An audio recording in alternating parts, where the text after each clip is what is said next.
All right. Good evening, everyone. Welcome to another episode of Things My Mother Never Told Me. Brandon, say hello. Hey, hey. Hey, we out here give you another one of our things we were thinking about episodes. And we're real close. Where are we at now? We're real close to number 100, aren't we? Yeah, I think we're right at 98 or 99. I gotta count Yeah, again, yeah, but we I got think we we're got right there. right. We got to look at some numbers and because we're going to do a special episode for number 100. Uh and I think that moving forward we're going to do like every other week. So we just do two a month. That way we won't be as stressed out. Yeah, trying to get that makes sense. Yeah, I like Yeah. that. Yeah, because I got two people who are uh waiting to come on, I guess. Well, I'm waiting for them to be ready. One of them sent me his bio, Okay. and the other one I just gotta call him. He's a returning guest. So we're gonna talk about some what we consider to be interesting topics for this week, this month. First out off the box before we get to the ones we handpicked. Happy Juneteenth. Happy Juneteenth. Today is Juneteenth. Notice I got my shirt on, even though you can see a little stuff through it. You can see. Can you see through it? Yeah, Yeah, yep, the yellow one. yeah. You see that yellow and black in there? That's green. But I wore it anyway. But happy Juneteenth. We are free-ish. And today is the actual date. And I guess this kind of leads into our other stories. But this is the official day. As a matter of fact, the government is, in its infinite wisdom, has made Juneteenth a holiday. The holiday. Yeah, so many folks were off work today. I'm retired, so I'm off work every day for those who cared. But other than that, we are celebrating uh, the last folks in Texas to find out that the slaves had been freed. Hmm. And we could do a whole show. I mean, in fact, we did do a show a couple years ago. Was it last Yeah. year on Juneteenth? We did an entire show on it, and it's one of those things, but we persevere. And so I guess with that lead in, Brandis, you were talking about the was she the grandmother of Juneteenth or the mother? Yes, the grandmother of Juneteenth, Miss Opal Lee. I want to say she's 97 years old. And people may remember her or recognize her name. I know when our former president Obama was in office, she was at the inauguration, and she was, even then saying, "Hey, what are we doing about Juneteenth? We need to get this, into law and get this signed, for the recognition because it's always been a big thing in Texas for people that they've been celebrating, that Right. as the emancipation for African Americans. But recently, they just finished building a home on the land where 85 years ago, the Klan burned down her family home. So essentially, she had moved her family moved into like an affluent, white, for not predominantly white neighborhood. Mm-hmm. And they one evening, they heard I think it was her mom and her and her brother were at home, and they rolled up on them. The Klan rolled up on them, like, why are y'all here? Mm-hmm. And the father came home, got off work, they said, and came with his gun, like, get off my property. What are y'all doing here? The police showed up, but they really essentially didn't do anything to make them leave or make them stop taunting them or threatening, and basically told the father, if you don't shut up, like, we're gonna let them burn your house down. Mm-hmm. So he sent his family away to people, in the area that they knew, away just to get them away. And he eventually left. But when they left that night, they came back to basically a pile of rubble the next day because they Of had burnt course. their house down.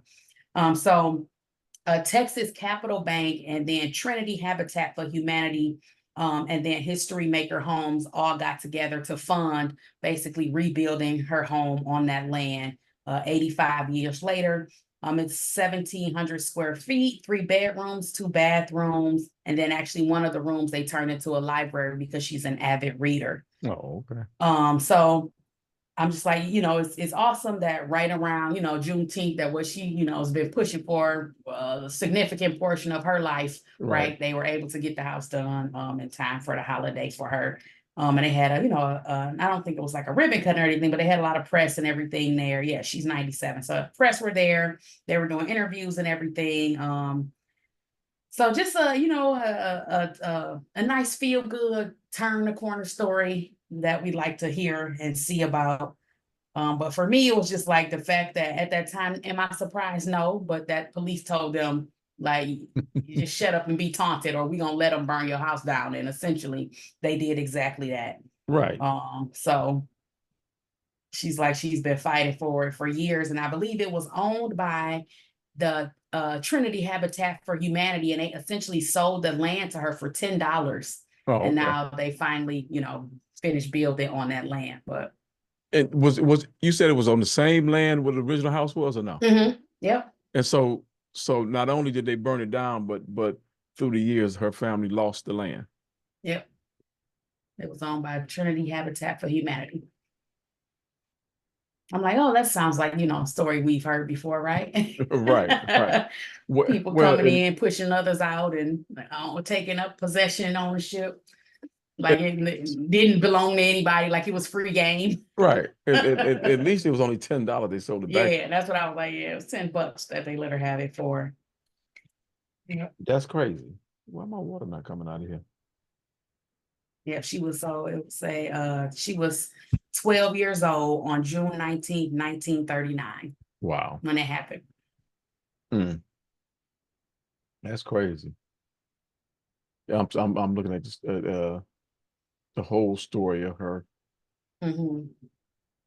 They say 500 people.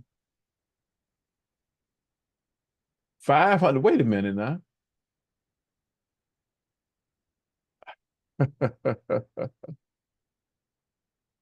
The paper said it was 500 people That showed up there. that showed up to burn her house. Oh, let me see. I don't know. At first, I thought that was how many people showed up to celebrate this one. to celebrate this. No, this one didn't have a number in it. Yeah, I'm looking at a People magazine article. Okay. Wow. That's a whole mob. It said people gathered. The papers say that it was 500 strong and that the police couldn't control them. Her father came home with a gun, and the police told him if he busted a cap, they let that mob have him. Are you kidding me? That's a lot of people. Yeah, that's the whole town worth. Right. And they said, well, in 2016, she went 1,400 miles to Washington, D.C. to plead her case, to recognize it as a holiday.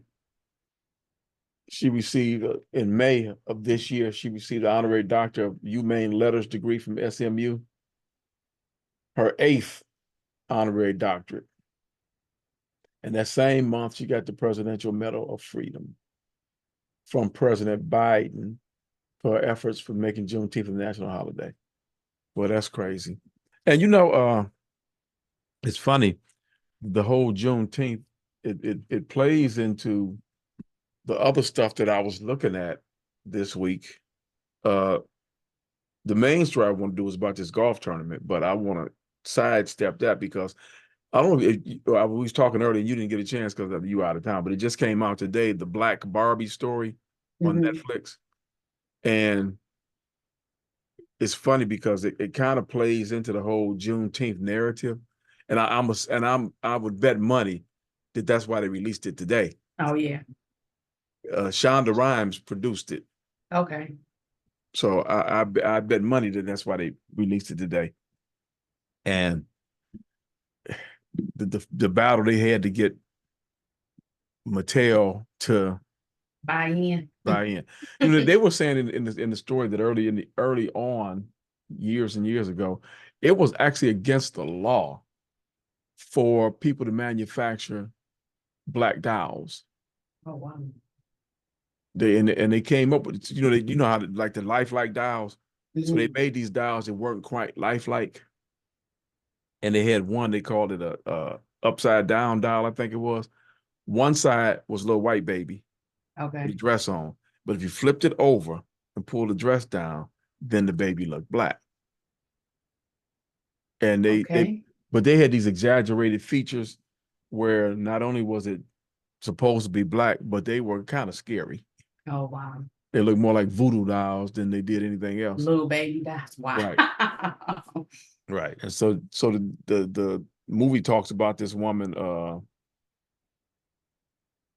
Beulah May Mitchell, got hired in. She was one of the few people that worked for Mattel, and they were doing the Barbie thing.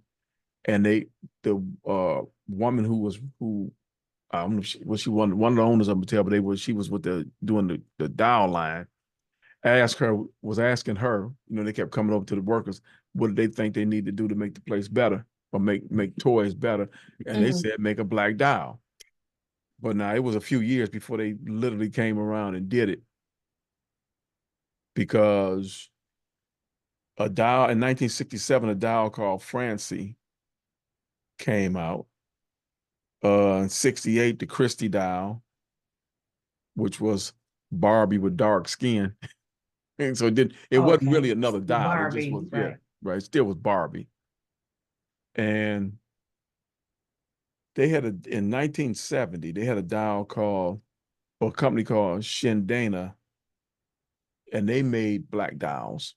Okay. And they weren't Barbie dolls, they were black dolls.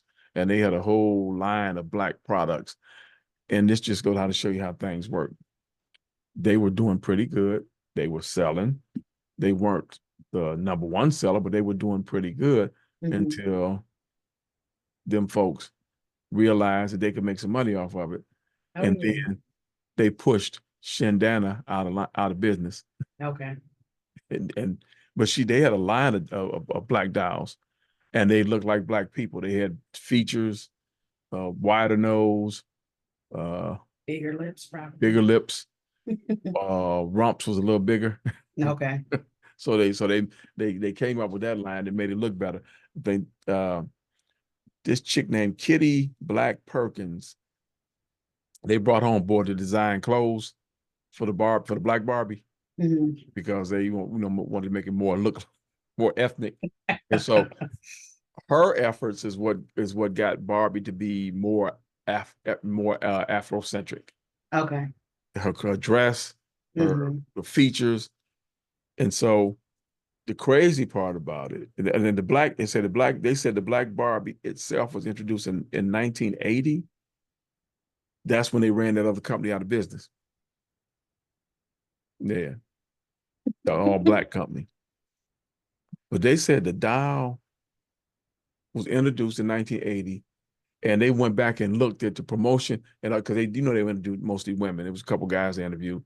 Most of them said they didn't remember. They don't remember it. They don't remember any advertisement for it. And then when they went back and looked, it was some advertisement, but it was very little advertisement for the black Barbie doll. And even when they first went to the Afrocentric, they had a black doll who was Barbie's friend. It wasn't Barbie. Okay. It was Barbie's friend. Barbie's buddy. Right. Hi, Barbie. I'm your friend. But yeah, it's a good special, a good documentary. I'll recommend anybody watch it to because there's a lot of information. But they referenced two doctors that they was married named Clark, and I didn't write down the year, but they did a study with kids, asking them about, they took a black doll and a white doll, and asked them what did they think about that. You remember that? Yeah, it's a popular study. And they said that study was part of the reason, I didn't write this down. It's part of the reason why, something with Barbie, but it was part of the reason why it occurred, not so much because they were looking to make something better, but because the kids were saying that most of them thought the black baby was ugly. Most of them thought the white baby was beautiful. Yeah. A lot of kids couldn't possibly even see themselves, being successful as their white counterparts, simply because of that's how they were indoctrinated. So when I was listening to that, it made me think. I really see now why they don't want to do Black history studies, Africana studies, and none of that now, because they know what they did to those kids. Yeah. How they made them feel. Yeah. And so now they don't want to make bring all that up because now it's looking like we're pointing the finger and highlighting some real shady business. Real shady business. Some real shady Right. business. So they don't want their kids to be shamed, put Right. down the same way ours were. Were back in. Even though they did it and they had to know it because they were doing studies to show that the mind, the psyche of the mind, when especially when young girls can't see themselves as successful simply because the toys they play with don't portray them as successful people. So it was a good show. It's only like 90 minutes long. So you can watch it real, not have to be worried about taking too much time out your day. A bunch of episodes and nothing like that. Yeah. Right. That's good. Right. And they said Netflix.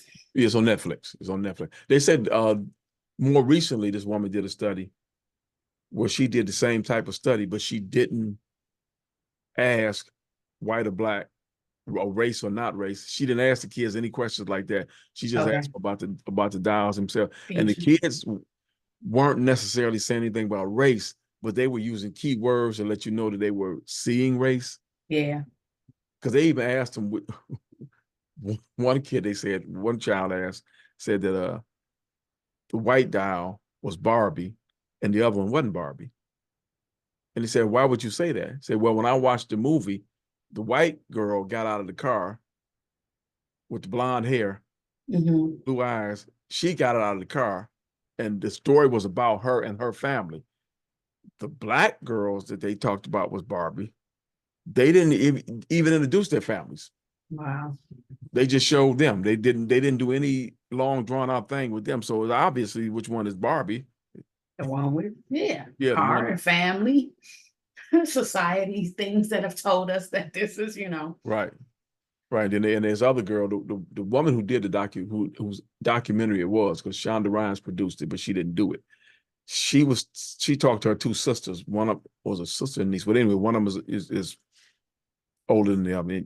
And the young girl said, they asked her, what does she think about would the black Barbie be successful on its own? And she said, well, I don't know how to say this without sounding kind of messed up, because she was probably a teenager. Okay. She said that the black Barbie, it might be successful on its own, but it wouldn't be as successful because she didn't believe that white people would accept it as Barbie, as a standalone. It would only be successful if they had the Barbie, the original Barbie with it. And I said, I believe that. Yeah. I don't think that was a messed up statement. I get what you don't want to sound bad, but no, that's really reality. Right. If they don't believe it, or adopt it or claim it as a Barbie, then as many of us can buy it as we want to and support it, but Oh, and that's the other thing. In this country, they the majority, but they were talking about majority. The kids talking about who's majority, who's not the majority, and Caucasians are not the majority in the world. Asians are. They did a study. They showed who has the majority population worldwide, and it's Asians. Okay, but how do they identify? They don't identify as Black people. No, but I'm just saying when they were talking about how the Caucasians are the majority. Yeah, gotcha. But they're just a majority here. The Asians are something like 37% of the population worldwide. They're almost like that is certainly grown. I feel like there was talk though that they would become like they would be either this Asians large or Mexicans here in this country. Yeah. But for sure in this country, Europeans will not be the majority in this country in a few more years. So forget worldwide, just in this country. So they had and that's what they said. One of the things they did when they did that study, they said it's amazing how many people actually think this, but it's not the truth. People don't really know what the truth is, and they showed the numbers of each ethnicity and what their number is, and Asians were by far the largest. Yeah, so it was something else. I guess I didn't write it down, but they actually brought a lot of women, black women in to work on that project, Okay. which made it good because they were actually mentoring each other down the road. And the one girl, this one chick, the one I told you about, the Kitty Perkins, she brought this other girl in, named Stacy McBride Irby. Okay. She came behind her, and she literally, when Kitty retired, she took over her role at Mattel doing the Barbie, but she, I guess she branched away, and they did a 30th anniversary Barbie, I think, Black Hmm. Barbie for the when Kamala Harris got, she did that, Okay. the one she did for the AKAs. Okay. Yeah, so That's cool. she designed that and a couple other things. So she's the number one Black Barbie designer now. But I don't think she's with Mattel anymore. Matter of fact, no, she's not, because they asked her was they going to do a 40th anniversary, and she said she has no idea. Said I won't. I'm She's not there. I would know. She said nobody's called me. She said, but I would welcome the call. She would work on the Okay. project. Yeah, Okay. That's cool. because they changed her clothing line, the way she dresses and all that. And they have one now who's uh Brooklyn Barbie. Yeah, she from Brooklyn. Okay. so she black girl. Oh, and one other thing they did too. They did this. They had the two animes of the black girl and the white girl. They were talking, and they both were models. The people they did, but they had the real people, voicing them. Hmm. And they talked about when they were working out in California, they were passing out flyers or selling, so whatever they were doing. It was a competition for a beauty contest, and they both were doing the exact same thing in the same area. Okay. And the black girl, the police kept stopping her Mm. and asking her for Get a ID, permit or something. a Just ID. permit, all that Wow. stuff. But they never bothered the white girl. She was doing the exact same thing she was doing. There was nothing different than either one. Hmm. It was some kind of competition, because whoever sold the most, you got points for the competition. They said she said she kept getting stopped, Wow. and they never stopped. The other girl was doing the exact same thing she was doing. So it's Not surprising, yeah, yeah, yeah. So it's one of those. It's about Barbie, but it's got but it's some. about so Yeah. much more than Barbie. Did you have another one? The story that you had looked up? Oh yes. So in Louisiana, as of today, Mm-hmm. they have become the first state to require that the Ten Commandments be displayed in every public school classroom. So it has to be a large, easily readable font. And it goes from kindergarten all the way up to state-funded universities. They Wow. all have to have this hanging in the room. Good evening, Um, Cheryl. Good evening. Now the one thing that I found, very interesting was that under the law, though, that they just passed, Mm-hmm. state funds cannot be used to, purchase or get these posters in the room. So they gotta be paid by donation or some Mm-hmm. other sort that they have to be paid. But Right. they must be in every public classroom by the start of 2025. Mm. Next year. Yeah. They're a prominent part of American public education for almost 3 centuries. Wow. Very interesting. It I is. mean, and sure, okay, I'll go with that. Yeah, because when you were telling me that, I said that sounds just a little bit strange that you mandate the Ten Commandments have to be in the schools, and I don't have a problem with it, but you mandate it and then tell the schools that you're Not on to your teach, own. to get it in there. Good Right, luck. right. But you better have it in there. We ain't paying for it. Mm-mm-mm. It's the how they do their business, quote unquote, is amazing to me. And You what things that they, find of value that they'll spend time arguing and, you know, hammering out laws for them, while other things that, in my opinion, was seen to take much more greater precedence. They spend years and years dragging it out, trying to decide what's best.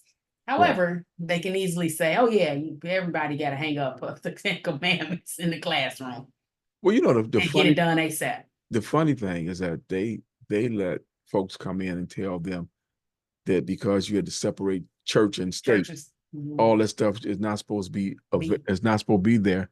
But when I was coming up, we had to recite the Pledge of Allegiance every morning.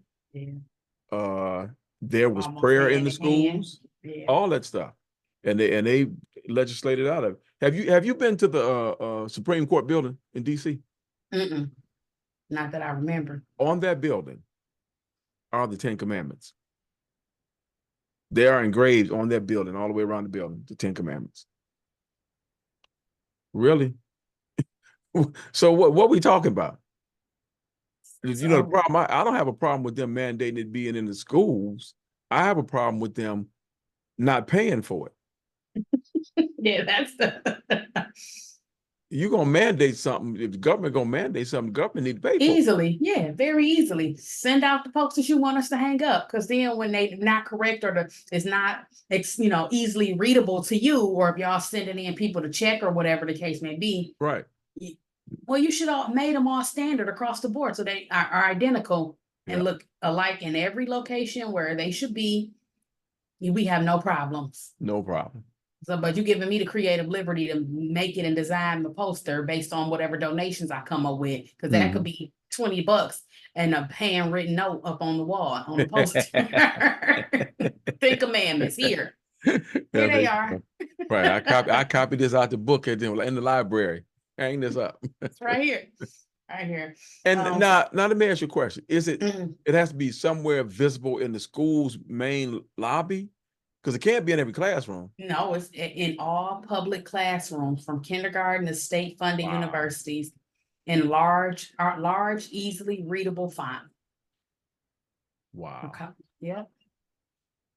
Now it says opponents question the law's constitutionality and vow to challenge it in court. Of course, and the people said, people for it said that the measure is not solely religious, but it has historical significance. In the language of the law, the Ten Commandments are, quote, foundational documents of our state and national government.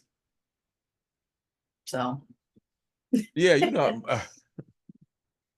the government of this country was built largely on religious values and freedoms. They weren't practiced, but it was certainly were, yeah. They were there because then they turned around. If you go back and look at the Constitution, Black folks was only considered to be 3/5 human, whatever it was. So therefore anything that said something was legal for a man in the Bible and in our country's laws didn't apply, because we weren't fully human in their mind. So they've always tried to use religious text as a standard with their own interpretation of the text. And 90% of the time, their interpretation is incorrect. Poor. Bad. Right. Red flag. Wow. And so, going back to the other story we just do, so it all lines up, about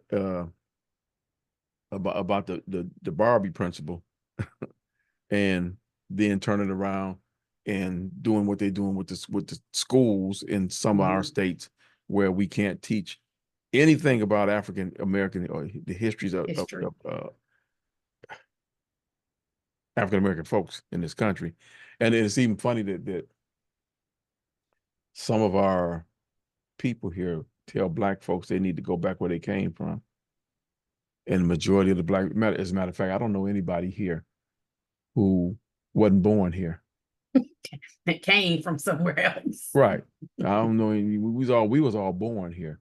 So when they talk about going back home, we are home as much as they are. And in some cases more so. More. Because Native Americans and African Americans were hooking up with each other way back when. So that's a whole nother story. So that's real interesting. So that's all you had on that one. Yes. You know, maybe we should write I would say maybe we should write a letter. But that's in Louisiana. Yeah, I'm gonna mind my business. Yeah, Yeah. that ain't our business. It's happening down there. We can't right now ask them nothing because yeah, they're the first. Now, if anybody else start adopting this and whatever, I might have a few inquiries about one or two these donations. You're gonna make it be a thing, and then somebody got to pay for it. So then that means, again, like I said, whatever I deem as easily readable, large font on a poster board in a public classroom is acceptable. So I want to hear nothing about why I don't look like so and so down the street school. Right. Yeah, because I'm sure a lot of people are it's going to be handwritten. Mm-hmm. Or to make it more professional. Yeah. Right. You copy it out a book and then blow it up. Yeah. It ain't gonna be in color, nothing like that. It's gonna be just here, satisfying the requirement. Right. And I, that's cool. We satisfy requirements. So okay. Well, good luck. I guess good luck, Louisiana. We'll keep an eye on that one. See what happens in I don't know, about 90. Well, let's give it 6 months because it's not due to the first of the year. 2025, yeah. Yeah, and they'll start complaining sometime around November, December about meeting that requirement. Okay. Last time we got together, we talked about a little bit about golf. Yes. And so this week, next week, not this week, next week, the Rocket Mortgage Classic is coming back to Detroit again. And one of the things that they do for that tournament is they have, and I guess it's not just there because they do it for the women too, but there's a tournament called the John Shippen National Invitational Golf Tournament. When they hold it here in Detroit, it's what they call a prelude in black to Rocket Mortgage Classic. So what happens is that the person is, they had a big controversy 2 years ago, I think it was, this tournament. Because what happens is it's supposed to be a minority tournament. And the winner of the tournament gets an automatic bid into the Rocket Mortgage Classic. Okay. So whereas they wouldn't normally get in, this tournament allows them to get into the tournament and at least play on the PGA sponsored event. A couple of years ago, white guy won. And it was a black. It's a minority event. Okay. Event. Okay. I wonder, he under some thing, a relative 37 people removed or something made him fit into the classification of minority. Okay. Yeah, he shouldn't have been in there. But the so the winner comes in, this tournament was created in 2021. And they're trying to expand opportunities for talented amateur and professional Black golfers by removing barriers that have prevented African Americans from realizing their dreams of playing professional golf. And it's a series of 3 golfing competitions.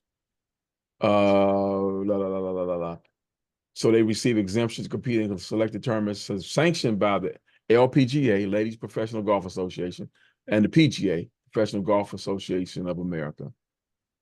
All 3 shipping tournaments will have purses.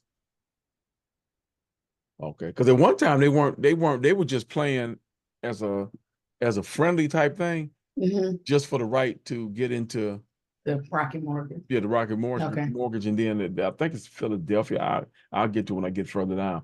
And so they're giving all 3 events. They giving money to the winners. All right. So in 2024, The winner will receive 13,200. The total purse is 2,200, 22,000. And the golfers finishing second and third will earn 6,600 and 2,200 respectively. The winner is the only one who will get to play in the Rocket Mortgage Classic. But that's cool. And so I think last year only the winner got money.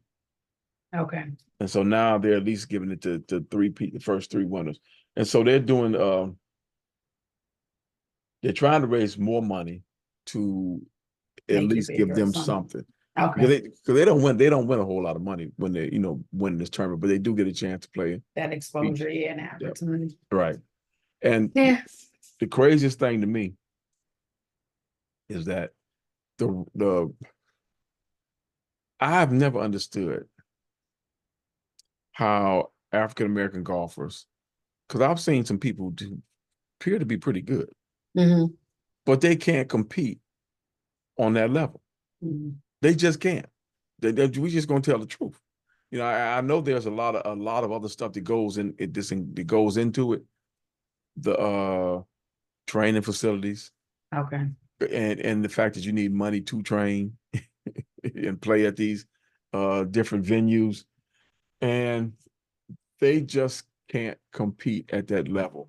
And it's funny because if you look at it's most sports, when Black folks get involved in the sport, we wind up being the dominant force in the sport. Even hockey has taken us a little longer than other sports, but even in hockey, there are 20 years ago, you couldn't have counted 5 players on your hand, Black players in hockey.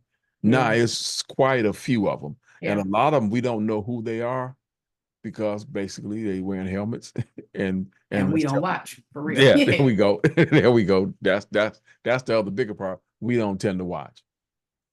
But I think in the high schools now, because I know here at certain schools, every student that goes to school is required to compete on the varsity level in at least three sports. Okay. And so now I know of a few young men who have participated in hockey. One, I was gonna have him on the show, trying to, because they know they moved out to Vegas.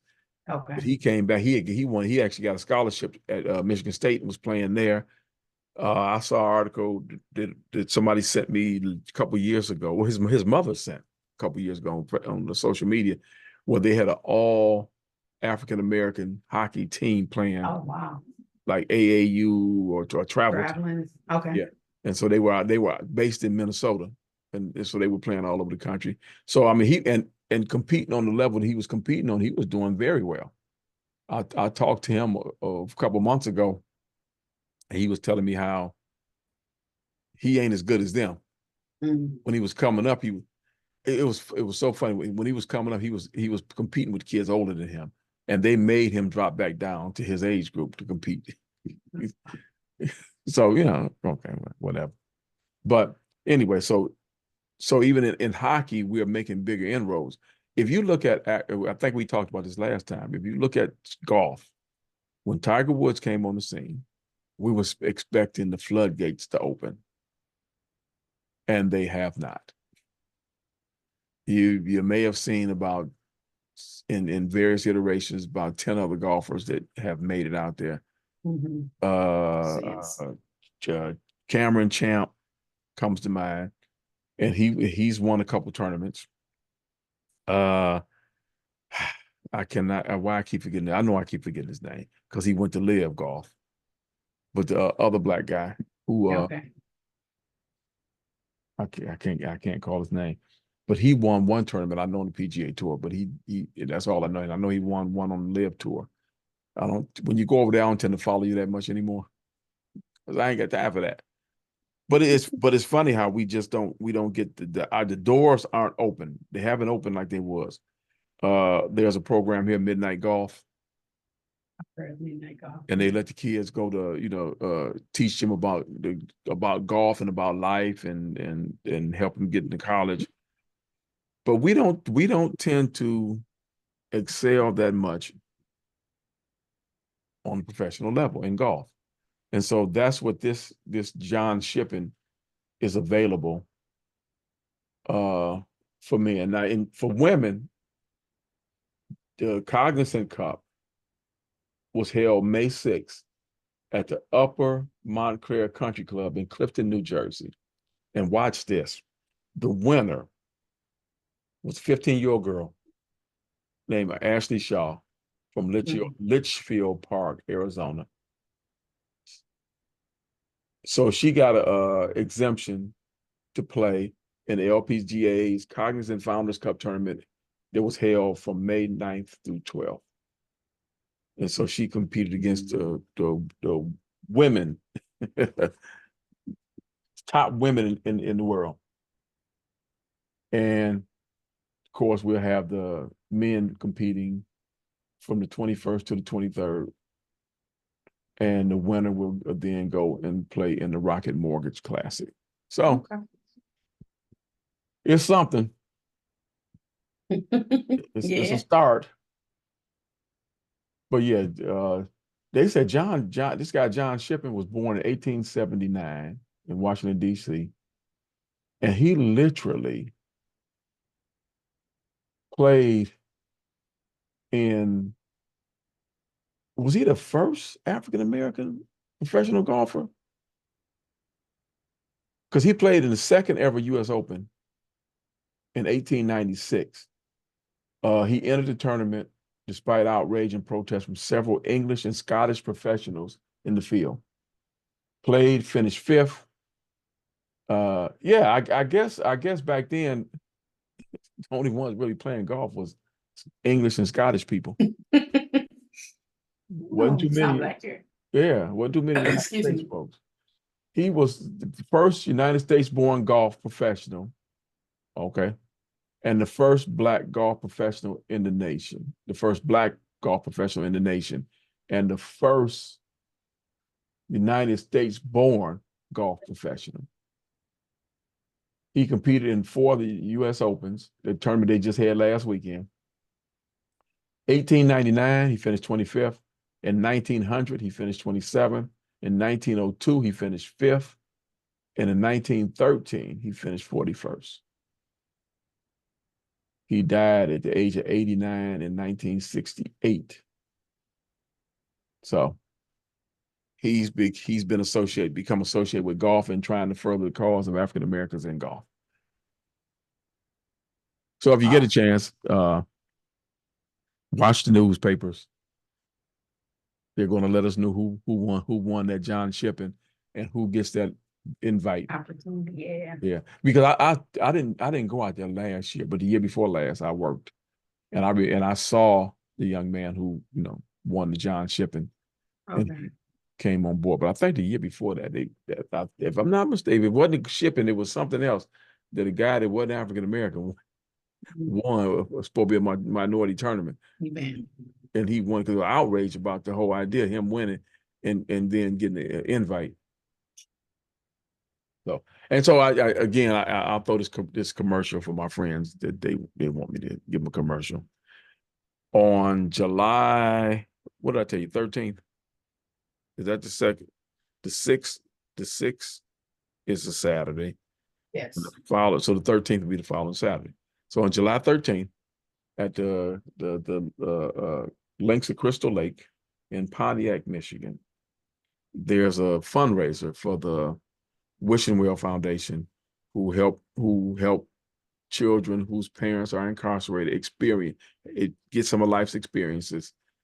And they also offer counseling type situation for the kids.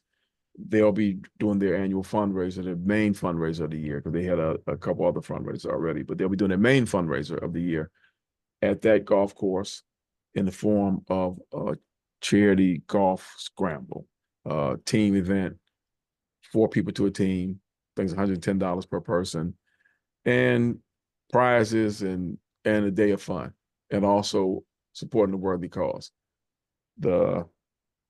And I always do this, mess around and not not have the information right in front of me. But July 13th. anybody listening in want to participate in this, you can contact, and this is how I'm gonna do this. I'm gonna put my man on the spot because his number's the one I got right in front of me. Jim Bridgeforth. He's the tournament director. 313-770-4994. It's 313-770-4994.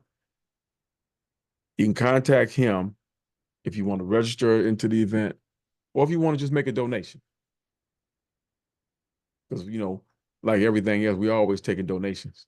Donations, we like. So check it out. You know, we playing it every year. We actually do decent. I don't think, well, I was on the team that did win it one year. Okay. Yeah. And we did win a skin or two. And we didn't cheat like they claim a lot of people do in these events. Now they saying I cheating. Yeah. Well, not us, but some people do. They fabricate their score. I can tell you our score was a totally legitimate. These guys could hit the ball that I was playing with. And so we won a little bit of money. That's nice. Yeah, I was like their tour guide.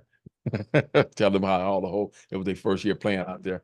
So I was showing them where how to play the holes. And I can tell you how to play every hole out there. Now, whether I can actually do it is a whole nother issue. But I certainly can let you know. Yeah, I can let you know about every hole out there. I played out there enough to know. And if you can hit it where I tell you to hit it, we will do very well. We're gonna be all right. Yeah. So Brandon, you got anything else you want to talk about? No, that was it for me. Interesting finds. Yeah. You know, life is a very interesting thing, and it keeps getting more interesting the longer we're here. I say we do the best we can, right? And be safe. But I'm still trying to figure out why it is that we aren't gaining any inroads into professional golf like the other nationalities. I know especially on the women's side, the Koreans, all of the Asian nations, they are doing very well in women's professional golf. Okay. Doing very well. I'm telling you, if you look at any tournament, just look at the names on that board. There's a whole lot of Asian names showing up on that, and a lot of them, some live in the United States, England, all over the world, but they're still Asian at the end of the day, and they do very well playing golf. But that's all I got for today. All right. Yeah, I tell everybody, stay warm out there. I mean, stay warm, stay cool. Please don't get any warm. Yeah, because you want to stay warm, all you can do is walk outside. You get any warmer, it may not be safe. Yeah, no, it ain't safe. So yeah, you can be very warm if you just walk out the door and sit down for a minute. You will get warm. Stay cool. Yeah. Stay safe and stay blessed. That's right. How you doing, See Joey? y'all next time. See you the next time. Hopefully, oh no, it won't be. It'll be 2 weeks because we're going to see Nova next week. Okay. Yeah, we're going to see. No, we leaving early Wednesday morning. We're taking the train down. Okay, cool. Yep. Y'all take care. Y'all be safe out there. Take care. Bye-bye. We up out of here. Peace.